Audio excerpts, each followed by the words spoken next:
오늘 제목이 청교도의 전도법인데, 이 청교도의 전도법이라고 굳이 제목을 이렇게 붙인 것은 이제 이게 사실은 성경적 전도법이고 일반적인 그 비성경적인 전도법과 비교를 하려고 청교도 전도법이라고 이렇게 명명을 했습니다.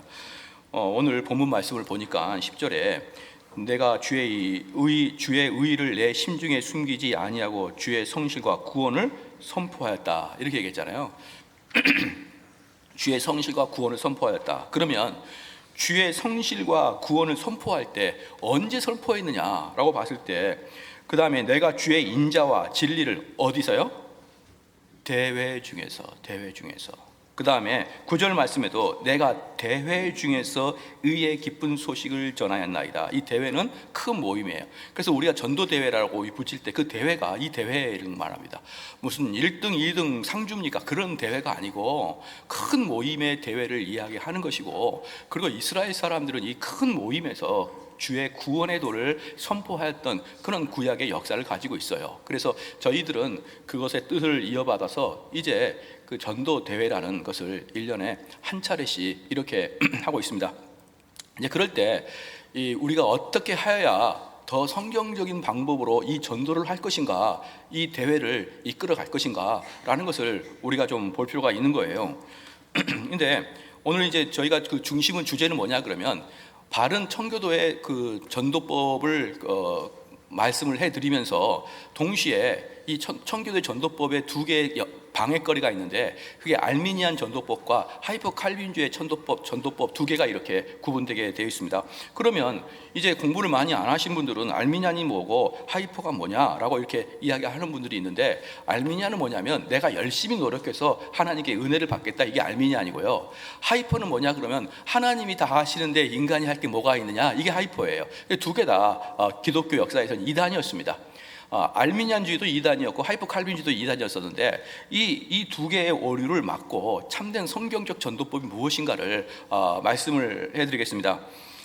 우리는 교회의 모든 것들은 신학의 뿌리를 두고 진행이 돼야 됩니다. 당연히 두말할 것도 없이 설교는 신학을 바탕으로 설교가 만들어져야 되는 것이고요. 심지어 교회 운영도, 그리고 저는 바라기는 우리 성도들의 대화 속에서도 이 신학이 들어가 있기를 저는 원하는 거예요. 그냥 동네 분들 만나서 이야기하듯이 그런 사소한 이야기 말고 주일날만큼은 좀 신학적인 논쟁, 신학적인 토론, 신학적인 궁금증과 질문 이런 것들이 주일날만큼은 좀 교인들과 이루어져서 나중에 한 10년 된 다음에는 저처럼 자유자재로 알미니안이 어떻고 펠라기안이 어떻고 이렇게 자유자재로 좀 이야기가 나오는 그러한 성도가 됐으면 좋겠습니다. 10년이 지나나 10년이 안 지나나 그 대화의 수준이 똑같다 그러면 도대체 우리 머리에는 아무것도 없기 때문에 그러는 거거든요. 그렇잖아요. 그래서 막 여러 가지 이야기할 때는 사회, 정치, 경제, 문화 이런 거 얘기할 때 막 활발하다가 교리 이야기 딱 나면 점잖해지고 그러지 마시고, 오히려 이 교회 안에서는 그런 내용들이 활발하게 진행이 돼야 됩니다. 그런데 중요한 게 뭐냐 그러면, 신앙생활에서 가장 시작점이고 중요한 게 뭐냐면 전도로 말미암아 구원 얻는 거예요. 그렇기 때문에 이 전도로 말미암아 구원 얻는 것은 그야말로 신학적이어야 되고 그야말로 교리적이어야 됩니다. 이 부분에서 만약에 신학적인 방식이 나타나지 아니하면 우리는 거짓된 성도들을, 즉 우리는 위선자들을 얻을 수밖에 없는 거예요. 그래서 이러한 내용들을 좀 철저히 우리가 좀 보게 될 거예요. 그러면 청교도들이 말하고 있는, 좀 더 넓게 말하면 개혁교에서 말하고 있는 구원은 뭐냐 그러면, 첫 번째는 뭐냐 그러면 이미 예정되어 있다는 겁니다. 구원받은 사람은 이미 예정되어 있다는 거예요. 로마서 8장 30절 말씀에 또 미리 정하신 그들을 또한 부르시고 부르신 그들을 또한 의롭다 하시고 의롭다 하신 그들을 또한 영화롭게 하셨다, 이렇게 말씀하고 있습니다. 그러니까 미리 정하시는 그들을 부르시고 미리 정하신 그들을 부르시고, 이게 구원의 시작인 거예요. 구원은 우리의 노력으로 살아온 마음을 바꾸는 게 아니라 미리 이미 정해져 있고 구원받은 자와 탈락할 자는 이미 정해져 있다는 것을 여기서부터 시작을 해야 된다는 거예요. 여기서부터 여러분이 시작을 하지 않으면 우리는 그냥 알미니아로 빠지게 돼버립니다. 알미니아로 그냥 빠지는 거예요. 디모데후서 1장 9절 말씀에 이렇게 말하고 있습니다. 하나님이 우리를 구원하사 거룩하신 부르심으로 부르심은, 우리를 구원하시고 우리를 부르심은 우리의 행위대로 하심이 아니요 오직 자기의 뜻과 영원 때 전부터 오직 자기의 뜻과 영원의 전부터 그리스도 예수 안에서 우리에게 주신 은혜대로 하심이라. 그러니까 이 우리들에게 부르시고 우리를 구원하시는데 우리가 선한 행위를 해서가 아니고 우리가 무슨 주님을 영접해서가 아니고 영원 전에 우리를 예정하셨다는 거예요. 그런 자들이 때가 되었을 때 이제 우리는 구원을 얻는 것이죠. 그래서 이러한 그 분명한 것들을 우리는 분명히 알아야 됩니다. 그래서 우리는 이러는 거예요. 전도 대회가 뭐냐 그러면 이 영원 전부터 선택한 자들을 때가 되어서 부르셨다. 때가 돼서 부르셨다는 게 뭐냐면은 그 지난번에 제가 중생과 회심에 대해서 설교할 때 구원의 도를 잠깐 설명을 해드렸는데요. 첫 번째가 뭐였으면 소명이었습니다. 소명이라는 것은 말씀을 듣다는 거예요. 누군가가 나에게 이야기를 한다가 소명인데, 바로 이 부분에서 소명하는 부분에서 어떻게 되냐 그러면 내가 선택된 자들은, 영원적으로 선택된 자들은 그 소명에 의해서 내가 선택된 자는 긍정적으로 반응하게 될 것이고, 선택되지 않는 자들은 아무런 감정이 없을 거라 이 말이에요. 자, 여기 주목해 보십시오. 하나님 말씀이 떨어지는데 누가 선택된 자냐 그러면 그 말씀이 참 진중하게 내게 들어온 사람은 선택된 자예요. 근데 선택되지 않은 사람들은 어떠한 지옥의 불구덩이와 아궁이와 심지어 뭐 아궁이 할아버지 아궁이에게도 하나도 안 두려워요. 그러니까 선택되지 않은 사람들은 어떤 하나님 말씀이 두렵지 아니하고 어떤 하나님 말씀이 진중하지 않고 어때요? 그냥 평범합니다. 평범해요. 그런 사람들은 지옥에 가는 자들이에요. 그런 자들이. 그렇기 때문에 그러한 자들은 여러분, 만약에 여러분 주변에 어떤 하나님 말씀이 선포가 돼도 덤덤한 사람들은 얼굴 잘 받아주십시오. 왜? 영원히 못 볼 뿐이니까. 그래서 이 웨스트민스터 신앙 소요리 문답 31문답에 이렇게 나오고 있습니다.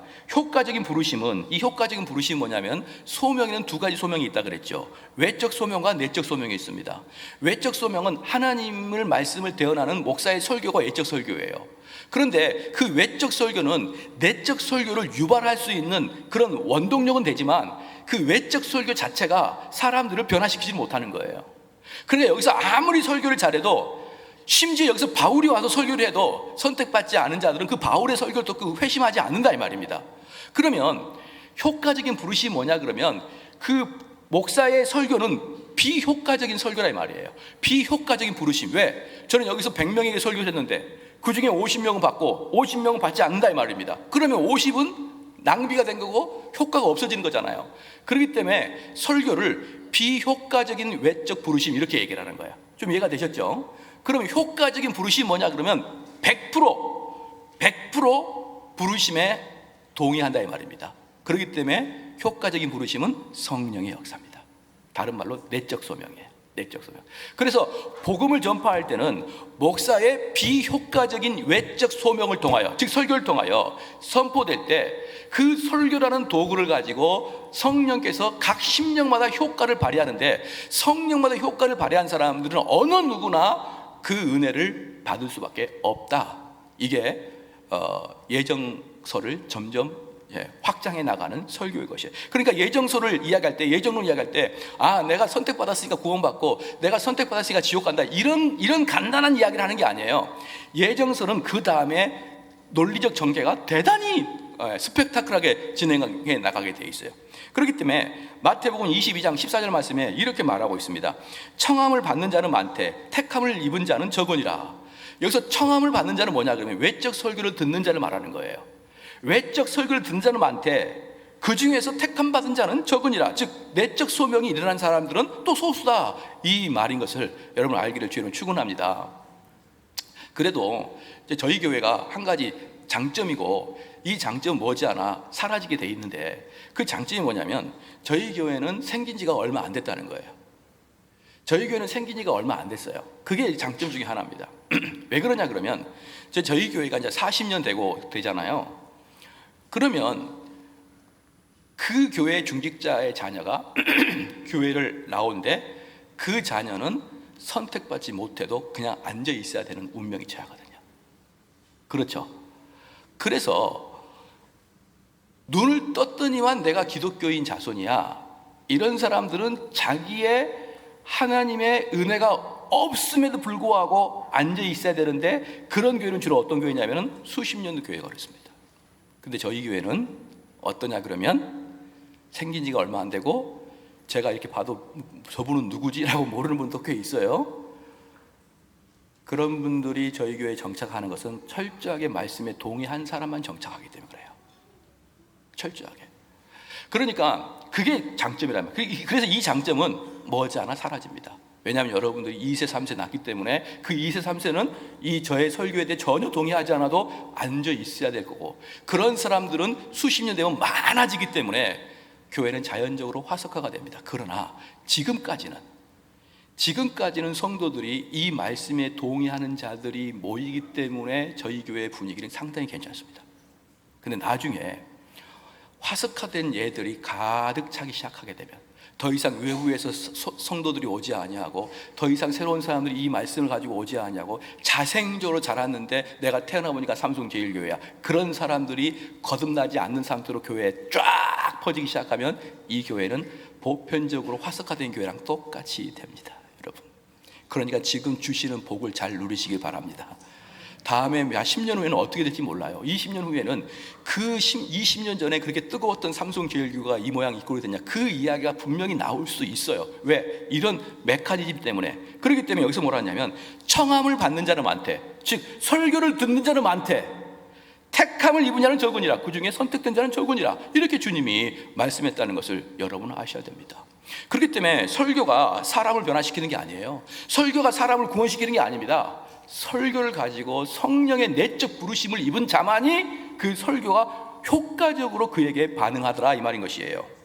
바로 이것이 예정서를 주장하는 우리 교파의 논쟁입니다. 그러면 예정서를 주장하지 아니한 사람들은, 예정서를 입으로는 주장하지만 실질적으로 예정서를 주장하지 아니하는 교회는 목회자가 설교를 통해서 사람들을 설득해내려고 그래요. 야, 얼마나 좋냐, 너희 마음을 바꾼 게 어떻겠니, 이렇게 자꾸 설득하려고 그러는데, 예정설에 대해서 확고한 기반을 두고 있는 설교자들은 우리 성도들을 설득하려고 하기보다는 하나님이 이런 분이시냐라고 소개하는 거예요. 그래서 설교 자체가 전혀 달라요. 그래서 이렇게 설교를 들어보면, 아, 저분은 예정서를 모르고 설교하는 거구나. 지금 아까 처음에도 말씀했지만 신학과 교리가 바탕되는 설교가 아니라 그냥 인본적인 설교구나, 그냥 알 수 있죠. 왜? 그들의 설교와 그들의 전도와 그들의 사역은 거의 대부분 어떻게 할 거니까, 사람을 설득하고 사람을 달래고 사람에게 어떻게 이해를 시키려고 하는 그쪽 방향으로 많이 가고, 오히려 듣든 말든 선택된 자는 하나님 말씀 전하면 다 들을 것이고, 선택되지 않은 자는 어떤 좋은 이야기라도 듣지 않은 사람들에게는 그냥 하나님 말씀만 고지고대로 선포하는 거예요. 여러분 동의가 되시나요? 이게 예정론을 믿는 목회자와 예정론을 믿는 교회의 모습입니다. 그러면 그 효과적인 부르심에는 세 가지에 우리가 이제 동의할 게 있는데요. 세 가지 동의가 뭐냐면, 첫 번째는 효과적인 부르심은 신적 은혜의 역사입니다. 신적 은혜의 역사, 즉 우리의 노력이 아니라는 거예요. 첫 번째 신적 은혜의 역사입니다. 이것은 뭐냐면, 효과적인 부르심은 인간 스스로가 다른 사람을 위해 할 수 있는 것이 아무것도 없다는 거예요. 효과적인 부르심은 구원의 첫 번째 시작이기 때문에 이 구원의 첫 번째 시작을 인간이 할 수 없는 겁니다. 예를 들어서 이겁니다. 이제 여기에 사람들이 몇백 명이 있어요. 몇 명 있는데 하나님 말씀을 전했는데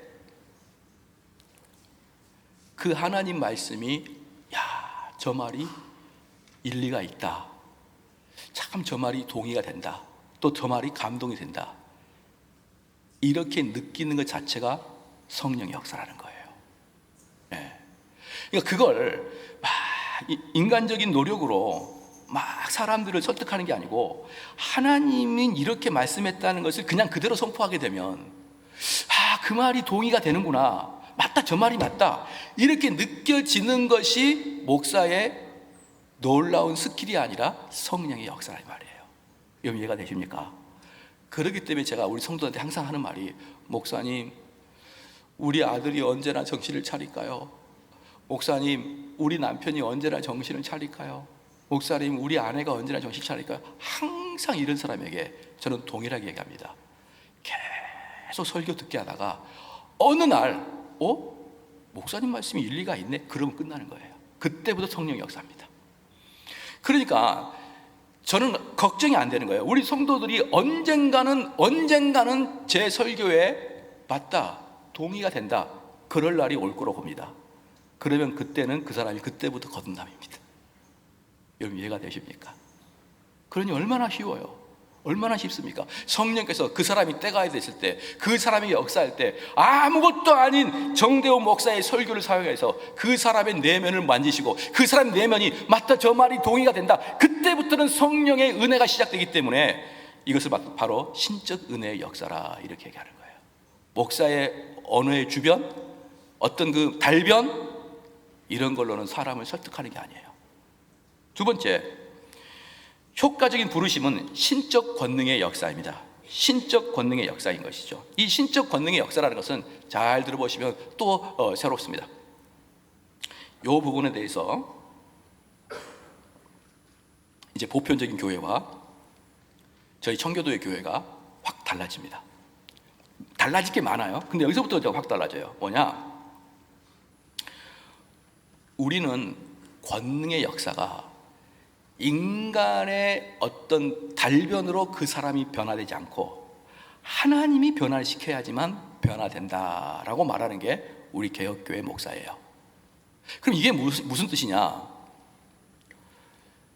제가 대학교 4학년 때였습니다. 대학교 4학년 때, 그때 이제 열심히 공부하고 막 이럴 때지 않습니까? 그때 수험생이나 마찬가지잖아요. 이제 그럴 때 대학교 3학년 때부터 저는 영어 보캐블러리 막 공부를 했어요. 지금도 생각나는 게 22,000도 있었고, 그다음에 33,000까지 엄청 공부를 했습니다.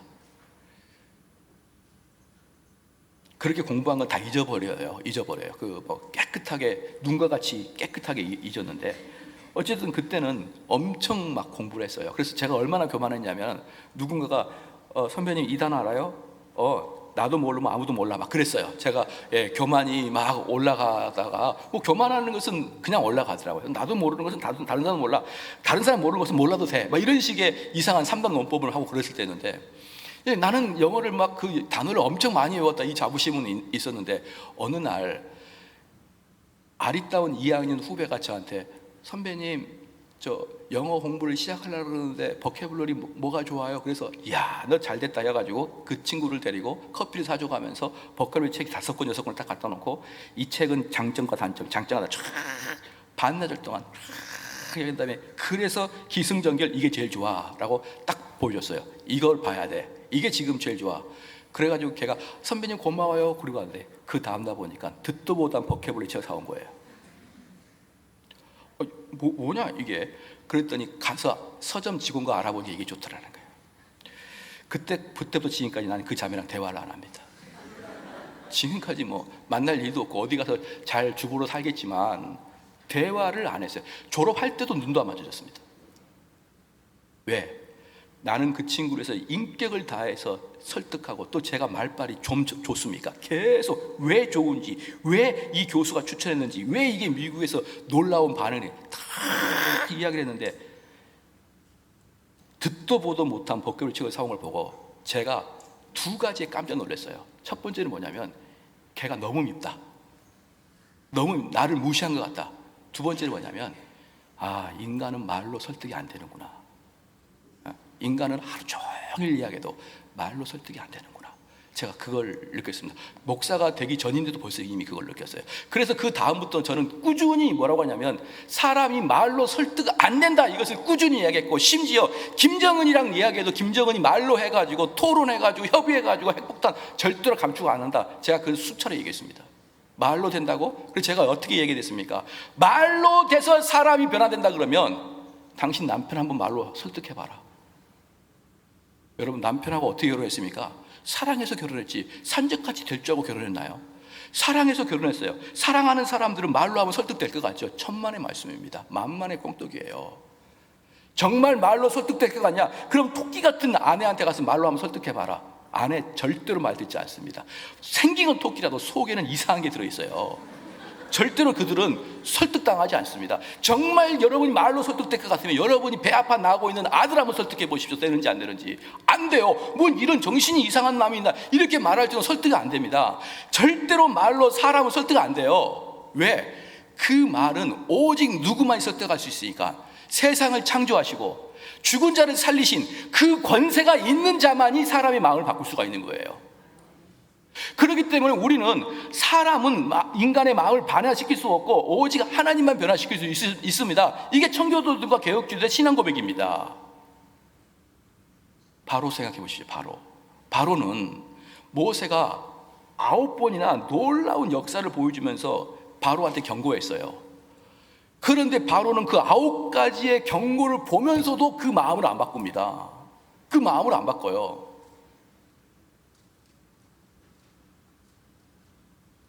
그런데 마지막에 큰아들이 죽자 마음을 바꾸는데 그것도 잠시 바꿉니다. 어떤 분은 그래요. 목사님, 내 남편이 사업이 쫄딱 망해가지고 이제 좀 겸손해지고 이제 좀 복음을 들을 것 같아요. 천만의 말씀이에요. 사업이 아무리 망하고 교통사고로 죽음 직전까지 가보십시오. 사람이 변화되나? 안 변해요. 사람은 오직 하나님만이 변화시킵니다. 왜? 그가 창조하시고 그가 죽은 자를 살리신 권세가 있으니까. 그런데 문제는 뭡니까? 그 하나님이 어디 계십니까? 시작. 그 하나님만이 우리를 변화시킨다는데 그 하나님이 변화시키는 게 뭡니까? 그게 바로 말씀이에요. 그게 하나님만이, 우리 개혁교회에서는 한 사람을 변화시킬 때 그 사람이 하나님만이 변합니다 라고 말할 때 그 사람은 하나님 말씀만이 그를 변합니다 이렇게 하는 거예요. 하나님 말씀만이 그 속에 들어가고 그 말씀을 도구로 성령의 역사가 일어날 때 사람은 변화됩니다 이 말이에요. 그렇기 때문에 개혁교회에서는 한 사람의 구원을 절대로 하나님의 직접적인 역사로 보지 않습니다. 직접적인 역사로 본다는 뜻은 뭐냐 그러면 개똥이가 지나가고 있는데 하늘이 갑자기 컴컴해지더니 막 무섭더니 하나님 내가 하나님 믿겠습니다 그렇게 변화되지 않는다는 거예요. 그건 하나님의 직접적 개입이죠. 하나님이 이 개똥이 내가 오늘 널 변화시키겠어. 꼭 사도 바울처럼 그냥 길거리 가는데 그냥 눈이 멀게 해가지고 넘어져가지고 갑자기 변화되는 것은 우린 동의하지 않습니다. 무엇을 동의하느냐? 간접적 구원을 동의합니다. 뭘로? 하나님의 직접적인 역사가 아니라 하나님의 말씀이라는 도구로 통하여, 말씀이라는 도구를 통하여 말씀이 심령 안에 들어갈 때 그때 성령의 직접적인 역사가 그때 일어난다. 여러분, 사도 바울이나 어떤 분이 그러더라고요. 목사님 그래서 사도 바울 같은 경우는 갑자기 길에서 그렇게 확 거듭났지 않습니까? 갑자기 변화되지 않았습니까? 목사님, 마틴 루터도 길에서 확 변화되지 않았습니까? 여러분, 그들이 변화되기 이전에 얼마나 하나님 말씀을 많이 아는 자인지 아십니까? 사도 바울은 구약의 박사입니다. 마틴 루터는 신구약의 박사예요. 그러는 자들이 결정적일 때 회심하는 것이지 말씀의 토양이 없는 사람들이 어떻게 회심합니까? 말씀의 토양이 없는 자들이 길거리 가다가 어저께까지는 불교 신자에다가 어저께까지는 무당차자에다가 갑자기 하나님께서 날벼락을 쳐가지고 아이고야 내가 하나님 믿겠습니다 그런 사람은 없습니다.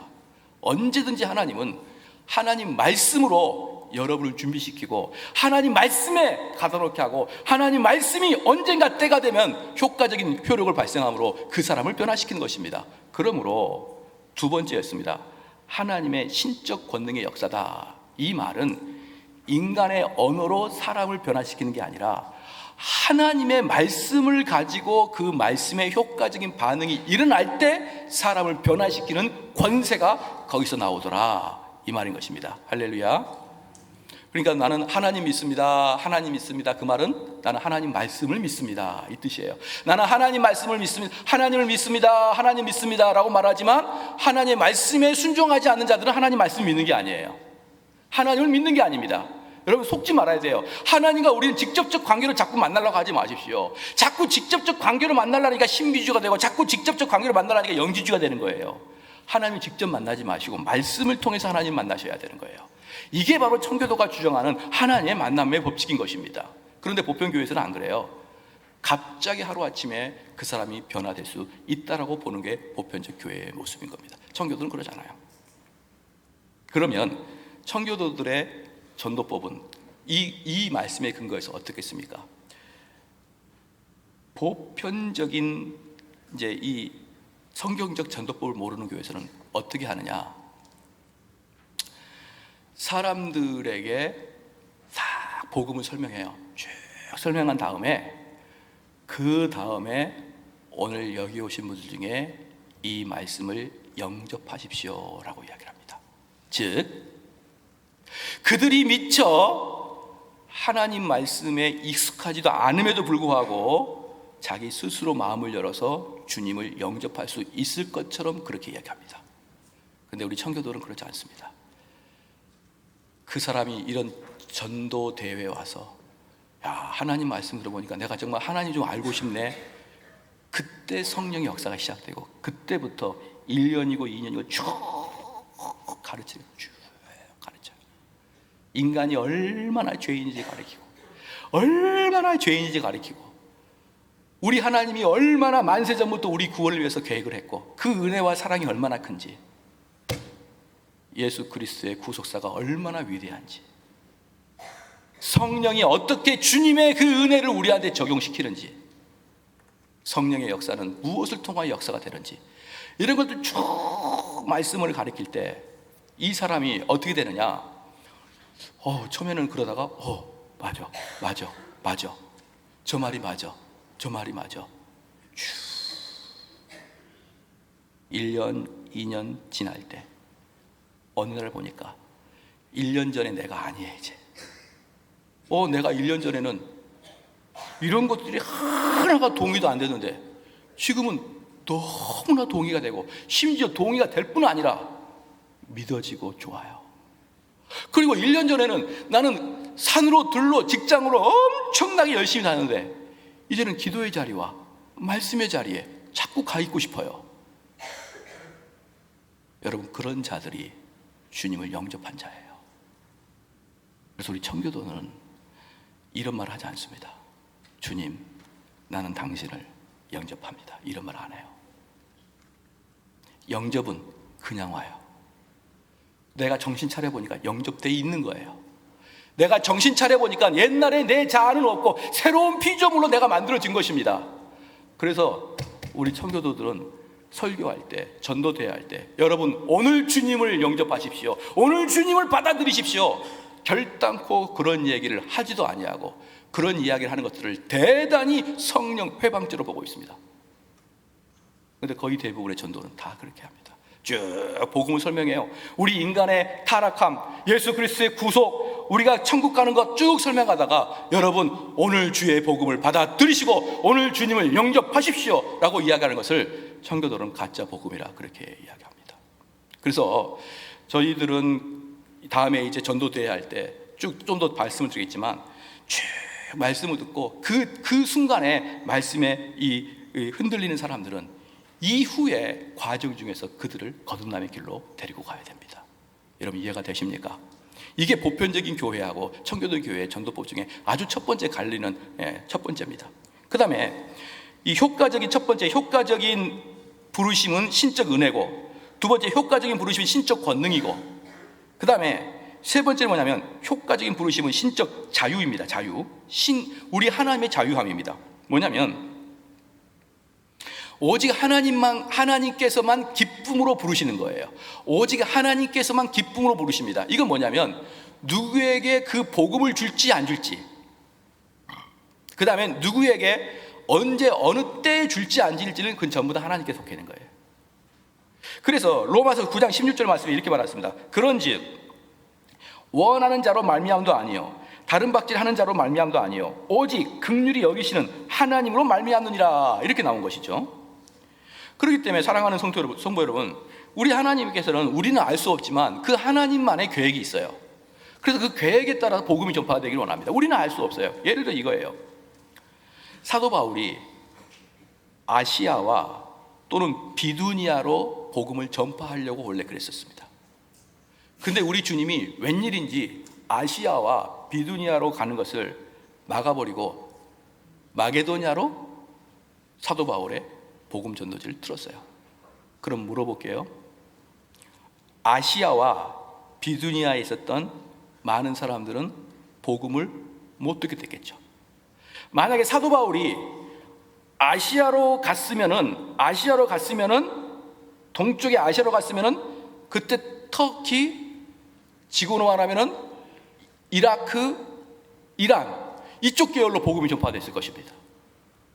터키를 중심으로. 그런데 이 바울을 터키가 아니라 마게도니아, 그리스로 하게 되므로 그리스, 로마로 가게 된 거예요. 그럼 저는 궁금한 게 이겁니다. 왜 하나님께서 아시아와 비두니아로 가지 못하겠느냐 이 말이에요. 왜? 시작. 하나님의 기쁘신 뜻입니다. 우리는 몰라요. 그럼 묻겠습니다. 바울이 만약에 아시아와 비두니아로 갔다 그러면 그때 있었던 사람들은 구원을 얻었을까? 만약에 바울이 아시아로 갔다 그러면 그들이 구원을 받았을 텐데 아시아로 가지 아니함으로 하나님께서 막으심으로 아시아에 있는 사람들은 구원을 받지 못한 거예요. 만약에 바울이 아시아로 갔다 그러면 지금부터 2000년 전에 1500년 전에 중국 사람들은 구원을 받았겠지만 그때 아시아로 가지 않아서 고대 중국인들은 구원을 받지 못했습니다. 여러분, 하나님이 하신 일입니다. 그래서 하나님께서는 누구에게 복음을 전할지, 누구에게 복음의 귀를 닫아버릴지 그것도 하나님이 결정하십니다. 중국인들로서는 아시안 사람들로서 엄청나게 억울한 거죠. 아니 하나님, 왜 그때 우리 아시아에 오지 않게 하고 왜 유럽으로 이 복음이 가게 했습니까? 엄청 억울하죠. 그러나 하나님께서는 하나님의 기쁘신 뜻대로 해요. 억울하게 생각할 거 없다. 너희들은 하나님이 정하시면 그냥 그대로 가는 것이다. 똑같습니다. 한 민족에게 복음을 전하듯이 한 개인에게도 어떤 사람은 절대로 복음을 들을 수 없는 그런 지에서 태어나든지 어떤 사람들은 눈을 떠보니까 복음을 전파하는 믿는 사람들이 태어나든지 누가 정한 겁니까? 하나님이 정하는 거예요. 그러므로 사랑하는 성도 여러분, 이 복음 선포할 때 하나님의 주권적인 섭리를 여러분 믿으셔야 됩니다. 그리고 주권적인 섭리를 믿는 자들은 어떤 일을 하냐 그러면 내 노력으로 복음 전파하는 게 아니라 하나님이 듣는 자들, 하나님이 선택한 자들을 선택했는데 내가 그 사람들을 찾아다니면서 복음을 전하시기를 주님 축원합니다. 그런데 문제는 뭐냐면 우린 누가 선택했고 누구를 하나님이 선택했는지 절대로 알지 못해요. 왜? 그것은 하나님의 기쁘신 뜻이니까. 그럼 어떤 자가 선택된지 아냐면 그동안엔 교회를 한 번도 나오지 않았는데 심지어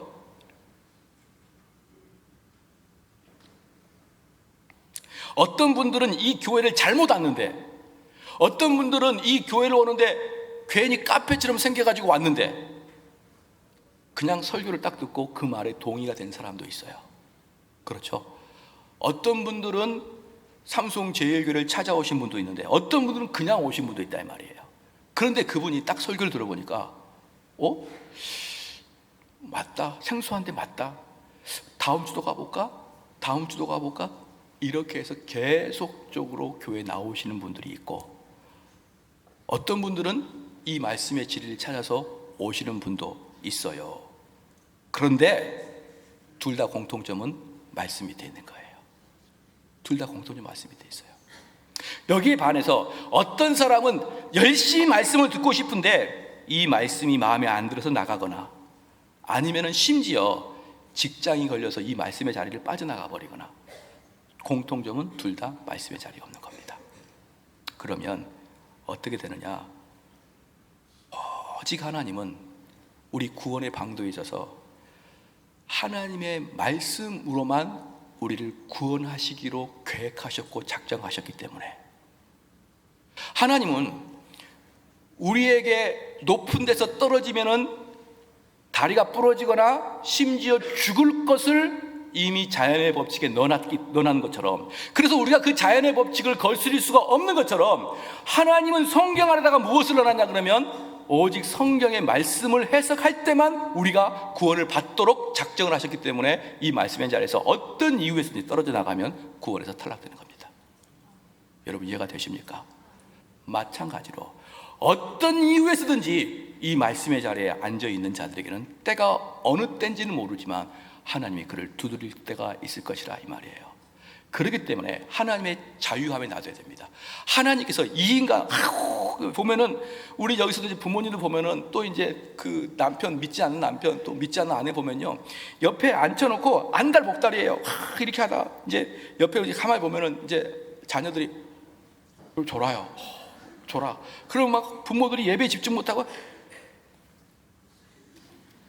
다 보여요. 그렇게 할 필요 없어요. 그래가지고 얘는 또 저러다가 집안 의상하겠다 싶어요. 어쩔 줄 몰라. 어쩔 줄 몰라. 자기 배우자가, 자기 남편, 자기 아내, 자기 딸 아들들이 말씀을 안 들으면 어쩔 줄 몰라요. 여러분, 그렇게 한다고 든 게 아니에요. 하나님의 초자연적인 역사, 그 마음을 꿰뚫을 거예요. 그 사람은 때가 아직 안 된 거예요. 때가 아직 안 됐는데, 여러분 뱃속에 아이가 10개월 되다는데 2개월 때부터 순이는 벌써 났대 이러면 이 얘가 되냐 이 말이에요. 되냐. 때가 아직 안 됐는데. 그러니까 하나님의 주권적인 역사를 믿으면 우리가 할 수 있는 유일한 길은 말씀의 자리에 앉혀놓는 것까지만 하면 되는 거예요. 걔가 잠을 자건 코를 걸건 다리를 꼼지락거리건 간에 언젠가 하나님의 때가 되면 걔가 들을 것이다 라고 믿으셔야 되는 것입니다. 아시겠죠? 왜 그러냐 그러면 자기 집사님, 권사님 그분들도 예배에 집중 못하는 거예요. 계속 곁눈질로 하고 보면서, 그리고 예배 끝나고 말씀 못 들었습니까? 그러면 아무것도 기억이 안 나는데요. 내가 저 남편이랑 같이 오니까 마음이 싱숭생숭해서 예배가 안 돼요. 그것은 하나님의 예비하심과 하나님의 예정론과 하나님의 주권적인 것과 하나님의 자유하심의 때에 대해서 여러분이 잘 몰라서 그러는 거예요. 그냥 그 사람이 자든 말든 때로는 코를 골든 말든 내비둬 버리십시오. 그냥 내비두고 있다가 어느 날 그 친구들에게도 마음에 성령의 역사가 들어갈 겁니다. 쭉 들어가게 되면 그때는 눈 감아라 그래도 못 감아요. 눈 감아라 그래도 못 감습니다. 믿으시길 주님 축원합니다. 이게 예정서를 주장하는 목사들의 마음이에요. 여러분 만약에 예정 안 됐으면 얼마나 찔러대도 필요 없을 것이고 예정되었으면 안 찔러도 되는 것입니다. 여러분 믿으시죠? 그렇기 때문에 우리가 할 수 있는 것은 하나님의 역사할 수 있는 말씀의 자리에만 데려두는 것을 우리는 최선을 다해야 됩니다. 그 대신 말씀의 자리에 대게 나올 때는 엄청나게 노력해야 되죠. 혼내기도 해야 되고 홀기기도 해야 되고 뭘 사주기도 해야 되고 엄청나게 노력하는데 그 노력은 단지 그 사람의 영혼을 출생시키는 사안파의 역할을 하는 것이지 실제로는 처음부터 끝까지 하나님의 역사인 것입니다. 바로 그게 복음 선포의 방법이에요. 그래서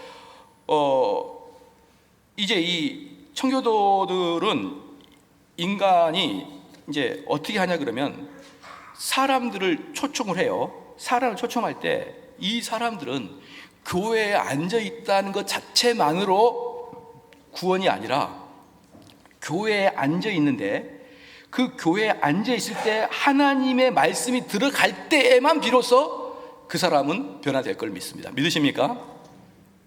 그런데 이런 분들이 있어요. 이 예정서를 전혀 동의하지 못하는 분들은요 어떻게 하냐면 전도 집회를 사람들을 모아요. 모으면 우리는 그렇게 어렵게 오시는 분들에게 하나님 말씀을 전하고 싶은데 그렇죠. 1년에 한두 차례밖에 안 오는데 그 기회를 통해서 하나님의 복음을 강하게 이야기해야 되는데 그때 개그맨을 초청해. 띠띠띠띠띠띠띠띠띠띠띠 억동자야.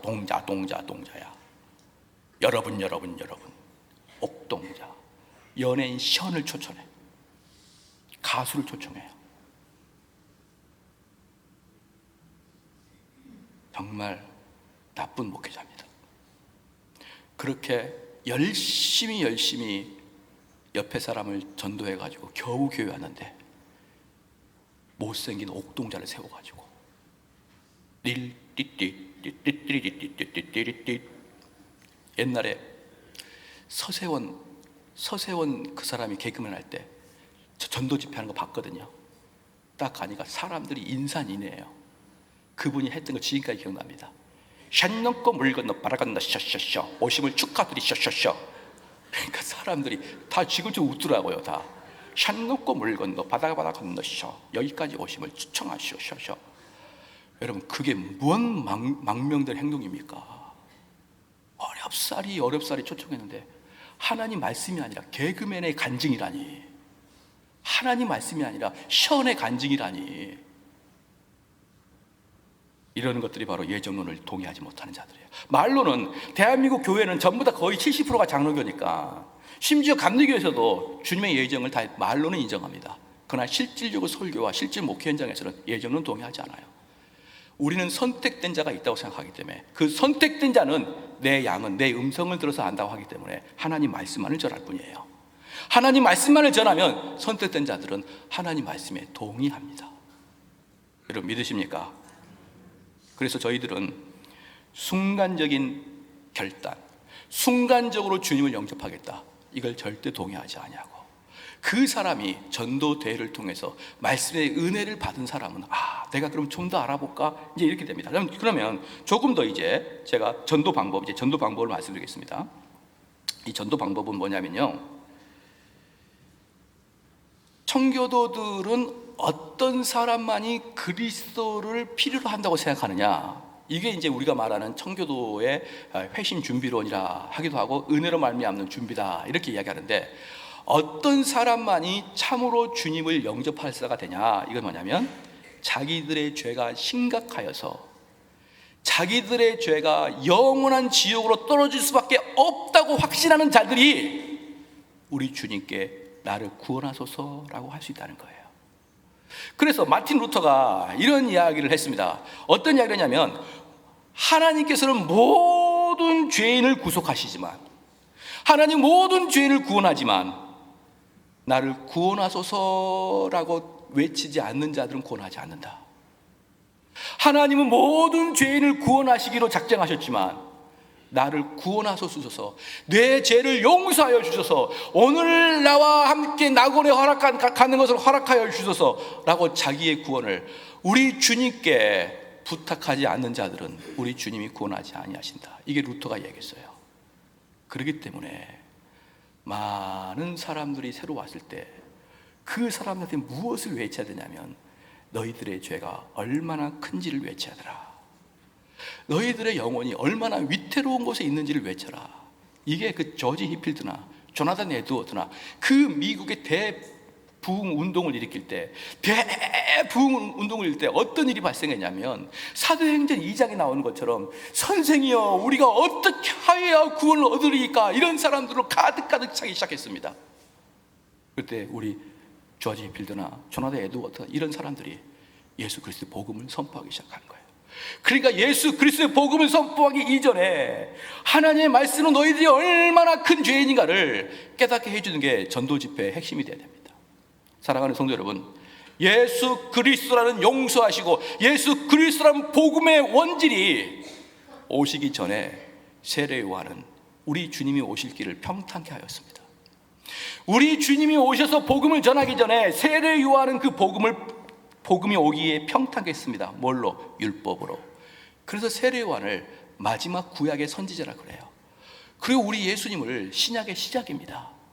그런데 복음이 오기 전에 구약의 율법으로 사람들의 죄를 지적하기 시작합니다. 회개하라, 천국이 가까웠느니라. 회개하라, 천국이 가까웠느니라.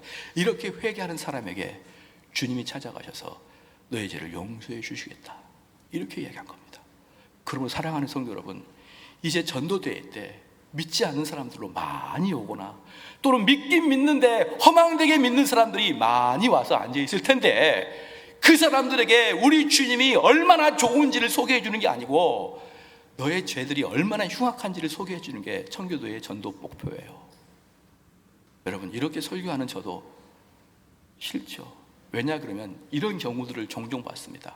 내가 이 사람을 전도하려고 몇 개월을 뼈 빠지게 노력했고, 최소한 2-3개월 동안에 야 전도대회 가자, 가면은 뭐 하나 주면 받아가라, 이렇게 해가지고 앉혀놨는데, 그날따라 목사님이 시커먼 옷을 입고 얼굴에 인상을 가득 찌면서 죄를 짓지 마라, 죄 짓지 마라, 이렇게 얘기하니까 내 뒤통수가 뜨끈뜨끈한 거예요.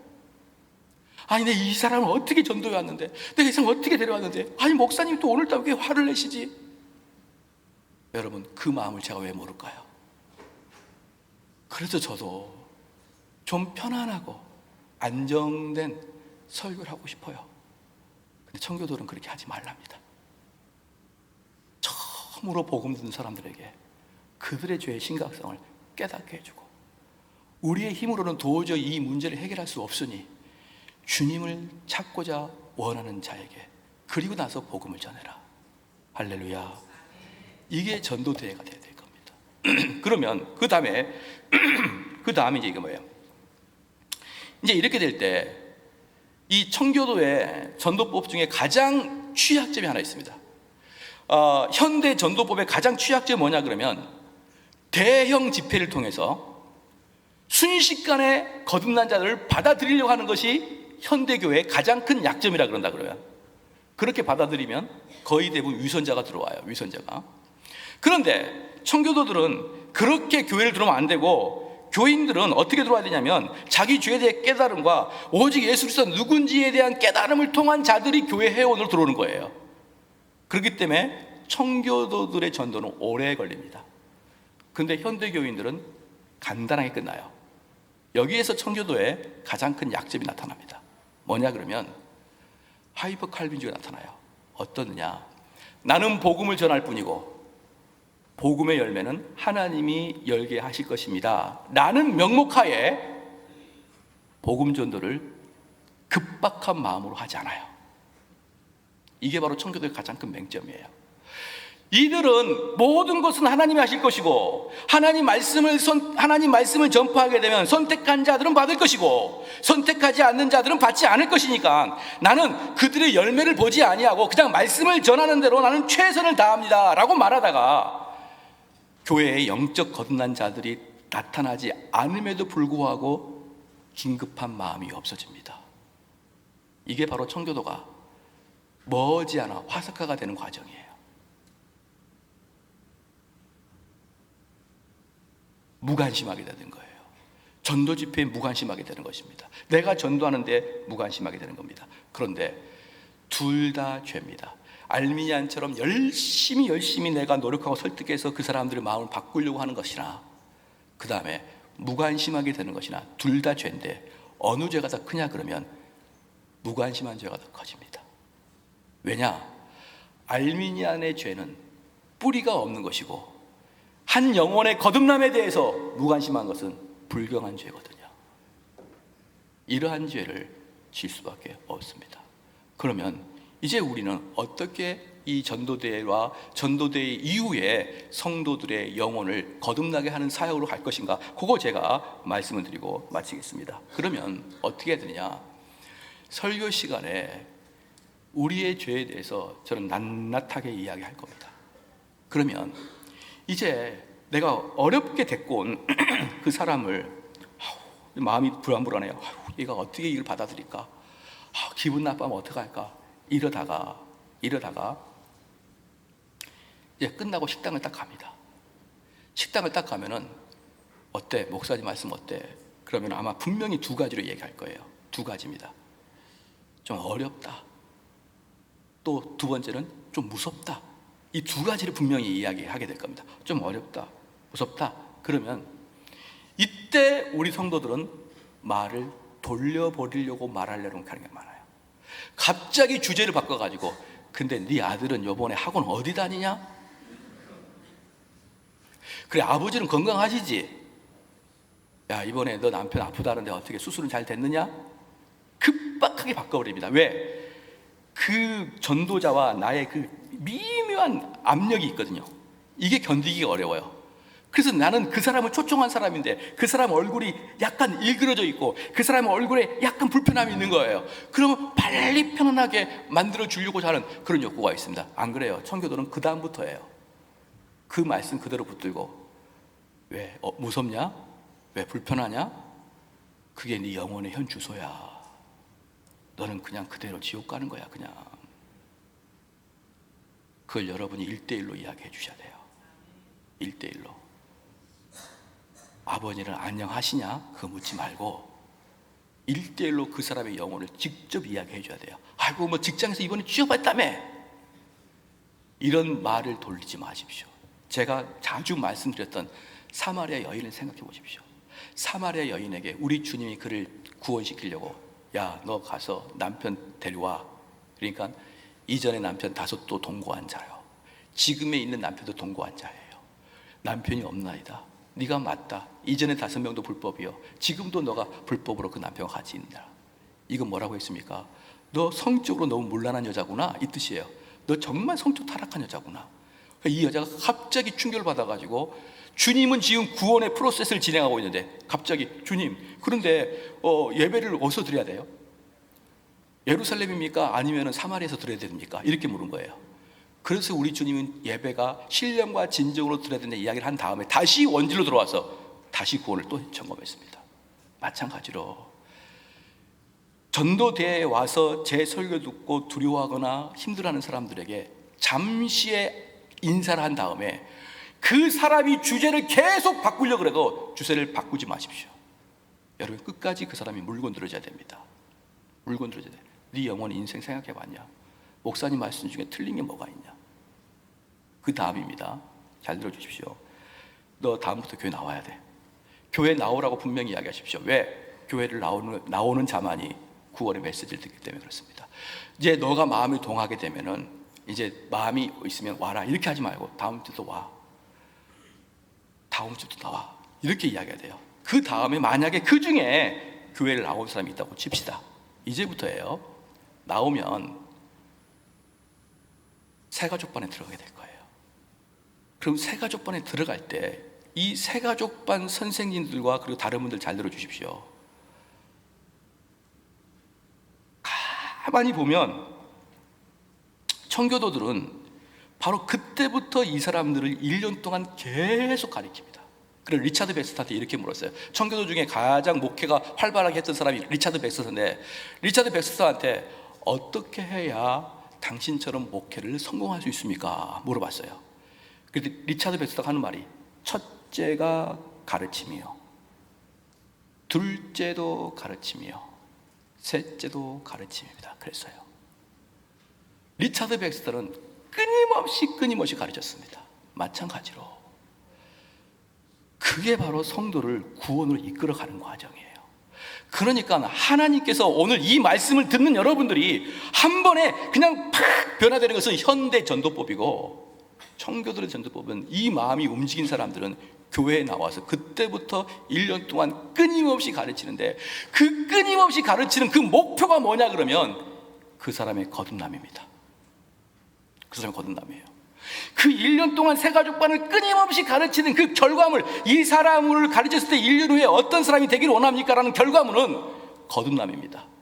그리고 1년 동안 가르쳤더니만 이 사람들이 마지막에, 목사님, 저는 너무나 많은 죄를 졌고, 목사님, 저는 새로운 인생이 되고 싶습니다. 저는 새롭게 인생이 태어난 것 같습니다. 목사님, 저에게 세례를 주십시오. 라고 하는 게 세례예요. 그래서 살아가는 성도 여러분, 대한예수의 장로교회 헌법에는요, 교회 나온 지 1년 만에 세례를 줍니다. 그 1년이라는 게 뭐냐 그러면 1년 동안 성도를 거듭나는 과정을, 공부를 가르치는 거예요. 공부를 1년 동안 계속 가르친 다음에 그 사람이 마지막에, 목사님, 저는 이제 새로운 사람이 됐습니다. 나는 옛사람을 버리고 새 사람이 되었습니다. 라고 하면서, 저도 이제 정식 교인이 되고 싶고 나의 인생을 주께 드리고 싶습니다. 목사님, 세례해 주십시오. 이게 세례의 개념입니다. 그렇기 때문에 새가족을 담당하는 선생님들이요, 교사들이요, 내년부터는 하이델베르그 6개월, 웨스민 신앙고에서 6개월 할 거예요. 그 6개월이란 책을 가지고, 그 교리의 도구를 가지고 진도를 빼고 말씀을 가리키는데 주안점을 두지 말고 내 앞에 있는 성도를 거듭나게 하는 것을 주안점을 두고 가르쳐 주십시오. 그 진도 빼면 뭐 할 것이고, 그 지시가 알면 뭐 하겠습니까? 그 지시가 한다고 어디 가서 써먹을 데도 없는 거예요. 그 진도 뺐다고 해서 누가 칭찬도 안 해줍니다. 그럼 새가족방 교사들은 그거 가지고 어떻게 됩니까? 옆에 있는, 여기 있는 영혼들을, 말씀을 듣고자 전도대회를 끝나고 말씀을 듣고자 오는 사람들에게, 그들에게 구원으로 이끌어가는 산파의 역할을 여러분 교사들이 해야 됩니다. 어느 정도 이제 시간이 지나니까 이 새가족반 교육이 평범하게 되기도 하고, 이 새가족의 교육을 끝나야 교회의 정식 교인이 된다는 그것 때문에 듣는 것은, 또 그것 때문에 가르치는 것은 여러분 현격하게 잘못 짓고 있는 거예요. 그 세 가족이 1년 동안 무엇을 해야 되냐면 이 사람 새 사람을 바꿔야 됩니다. 새 사람을 바꿔서 이 교회의 정식 회원이 될 수 있을 정도로 거듭남의 확실한 목표를 가지고 가르쳐 주십시오. 이 말씀을 듣고 이 말씀이 옳다고 동의하는 사람들을 1년 동안 앉혀놓고 가르치는 것입니다. 그들의 입에서 목사님, 나는 새 사람이 되었습니다, 이 이야기가 안 나오고, 나는 그 과정 마쳤는데요, 그 과정 끝났어요, 이렇게 나오는 것은 정말 율법주의예요. 율법주의. 이걸 했으니 나를 통과시켜 주십시오. 제가 만약에 여기서 설교할 때 우리 성도들의 거듭남과 우리 성도들의 은혜 받기를 정말 사모하지 아니하고 주일이니까 목사가 설교를 방어전을 한다 생각해 보십시오. 여기에 있는 분들은 얼마나 억울한 상태에 빠집니까? 여기 있는 분들은 얼마나 불행합니까? 특별히 새가족반, 특별히 구역장들이요, 그냥 가르치지 마십시오. 구원의 도를 분명히 이야기하십시오. 그래서 마지막에 제가 결론을 말씀드립니다. 리차드 백스터는 이렇게 얘기했어요. 얼마나 한이 사무치는 그 리차드 백스터의 이야기를 한번 제가 읽어드릴게요.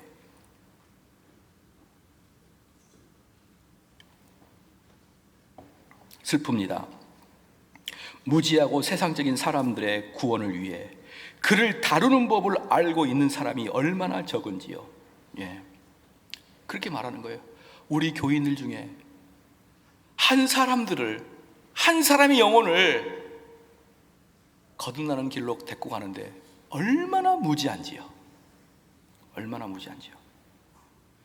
그에게 접근하여 그의 마음을 점차로 사로잡는 법, 그의 상태와 심성에 우리의 말을 적용시키는 법, 가장 적절한 화제를 택하여 영혼의 심각성을 말하며 사랑과 온유와 복음의 매력과 거룩하게 하는 것들을 이어가는 법, 이런 일의 적임자가 누구일까요?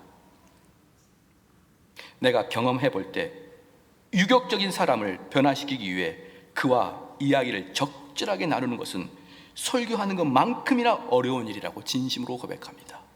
그러니까 뭐냐 그러면, 성도들이 옆에 있는 육적인 사람을 거듭나는 길로 안대하는 것은 매 주마다 설교를 준비하는 것만큼이나 어려운 사역이라는 것이에요.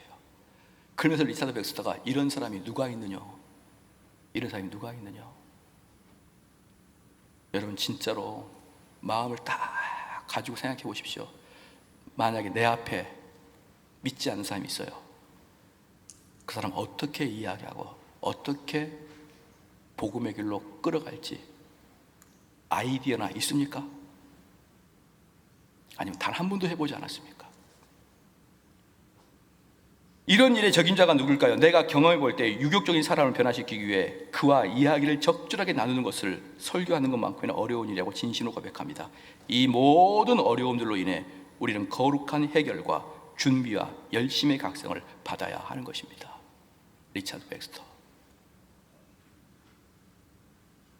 사랑하는 성도 여러분, 질문합니다. 그리스도가 없다면 인간은 길을 잃고 지옥으로 가는 거 믿으십니까?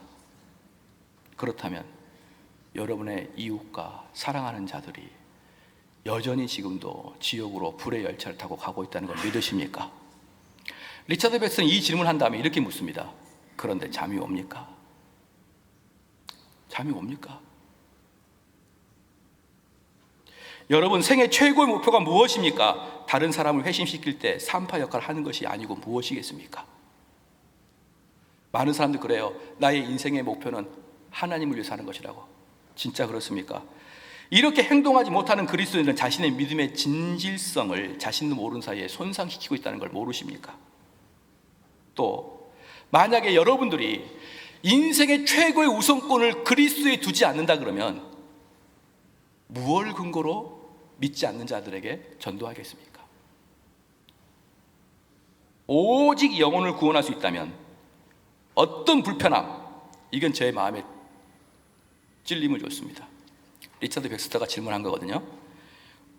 우리 영혼을 구원할 수만 있다면 어떤 불편함, 어떤 과로, 어떤 궁핍함, 어떤 재산상의 손해 감당해야 되지 않겠습니까? 그런데 우리는 복음 전하려고 그러면 시간 투자하는 것도 아깝고 진짜 아까운 것은 불편함을 넘어서지를 못해요. 그런데 우리 사도 바울이나 세례 요한이나 다 순교했잖아요. 우리가 순교를 못해도 우리의 자존심 상해가면서 전도를 해야 되지 않겠습니까? 우리의 인생의 목표가 뭡니까? 리차드백서 이렇게 말했습니다. 우리는 한 발은 무덤에, 한 발은 이 세상에. 이게 뭐냐면 언제 죽을지 모르고 어떻게 죽을지 모르는 인생이라는 거예요. 한 발은 무덤에, 한 발은 이 세상에. 그렇다면 여러분의 인생의 문제가 되는 것이 무엇이고 문제가 되지 않는 게 무엇인지 한번 생각해 보라는 거예요. 지금 무슨 말입니까? 내일 죽을 걸 생각해 보십시오. 그러니까 리차드 백스가 말할 때 한 발은 무덤에, 한 발은 이 세상에. 즉 언제 죽을지 몰라요. 내일 죽을 걸 생각해 보십시오. 그리고 지금 여러분이 근심하고 걱정하는 것이 타당한가 돌이켜 보십시오. 가만 보면요, 제가 지난번에도 말씀드렸지만 교회에서 이런저런 논쟁을 해요. 싸웁니다. 싸움할 때 보면은 천국과는 단 한 푼도 관계없는 청소 문제가 싸워요. 여러분, 그게 타당합니까? 한 푼도 관계없는 주방일 가지고 싸웁니다. 이게 교회예요. 그렇게 구원의 도를 이야기를 해도 진짜 기분 나쁜 건 청소와 진짜 기분 나쁜 건 주방일입니다. 내일 죽을 거 생각하고 지금 생각해봐라. 그게 타당한가? 그리고 너희가 지금까지 생각하는 모든 고민들이 죽음 앞에 생각해봐라. 타당한가? 그럼 너희들이 마지막 날 무엇이 남기냐? 사도 바울은 이렇게 얘기했습니다. 너희들은 나의 의의 면류관이라. 이 면류관이 뭐냐면 이거예요. 마지막 심판대 앞에서 바울을 섰습니다. 바울이 섰는데 허다한 무리들이 바울을 가리키면서 저 사람이 우리에게 복음을 전해줬습니다. 저 사람이 우리에게 복음을 전해줬습니다. 그렇게 너희들이 증언해 줄 거 아니냐? 그게 내 면류관이다. 만약에 허다한 무리가 심판대 앞에 섰습니다. 근데 여러분들이 저 정대훈 목사가 우리에게 참된 복음을 선포해 줬습니다. 그게 제가 하나님 앞에서 변호받을 날이 올 겁니다. 믿으십니까? 근데 만약에 하나님이 나를 심판하는데 홍길동 집사 일어나 그랬더니 단 한 명도 내가 저 홍길동이 때문에 복음을 들었습니다. 그게 없는 날이 속히 오리라.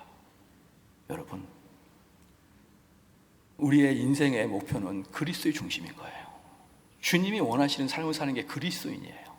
내가 인생에 출세하고 내 인생에 바빠가지고 주님의 일을 못한다고요? 그것은 그리스도인이 아니에요. 그리스도인은 주님의 일이 우선이고 이 일을 우선하기 위해서 여러 가지 일을 하는 것입니다. 그렇기 때문에 내 직장이 바빠, 내 삶이 바빠, 그리고 전도를 못해, 그리고 말씀 전파를 못해. 그것은 바뀌어도 너무 많이 바뀐 것입니다. 사랑하는 성도 여러분, 말씀을 들을 때만이 거듭난다는 것을 믿으시죠? 그렇기 때문에 오늘 예배가 설교가 끝나고 찬송을 부를 때 1절, 2절을 부를 동안에 여러분들이 전도하사의 이름을 쓰십시오. 왜냐 그러면 청교도들은 그렇게 말했습니다.